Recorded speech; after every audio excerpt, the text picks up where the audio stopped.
madaxweynaha Jamhuuriyadda Federaalka Soomaaliya Mudane Maxamed Cabdilaahi Farmaajo ayaa maanta khudbadiisii dastuuriga ahayd ka jeediyey furitaanka kalfadhiga toddobaad ee baarlamaanka Soomaaliya waxayna khudbadda madaxweynuhu salka ku haysay xaaladda dalka gaar ahaan arrimaha amniga, dhaqaalaha, siyaasadda, cudurka safmarka ee COVID-19 oo saameyn weyn ku yeeshay dalka iyo dadka intaba. Sidoo kalena waxa uu madaxweynaha in badan ku nuuxnuuxsaday oo uu khudbadiisu kaga hadlay arrimaha doorashooyinka iyo maqaamka Muqdisho.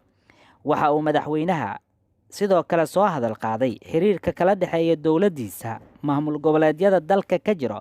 Waxa uuna tilmaamay in ka madaxweyne ahaan iyo ka dowlad ahaanba ay har iyo habeen dadaal ballaaran geliyeen sidii la isugu soo dhowaan lahaa, asagoo tilmaamay kala duwanaanshiyo kastoo jiro in uusan saameyn ku yeelanin khidmaddii iyo adeegii bulshada loo hayay. Waxa uuna tilmaamay Mudane Maxamed Cabdilaahi Farmaajo in dowladdiisu ay gargaar gaarsiisay dhammaan maamulada ka jira dalka si looga hortago cudurka COVID-19.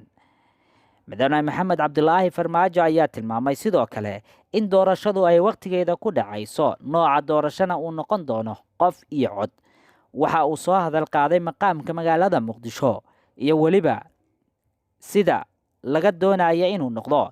Waxaana uu tilmaamay in Muqdisho maqaam la'aan iyo matalaad la'aan aysan ahaan karin, baarlamaankana looga fadhiyo in maqaamka Muqdisho ay saxaan, matalaadna ay siiyaan aqalka sare. Mudane Maxamed Cabdilaahi Farmaajo ayaa sidoo kale ku dheeraaday in Muqdisho oo martigelisay Soomaali oo idil aysan marnaba u qalmin inay noqoto meel aan lahayn matalaad siyaasadeed.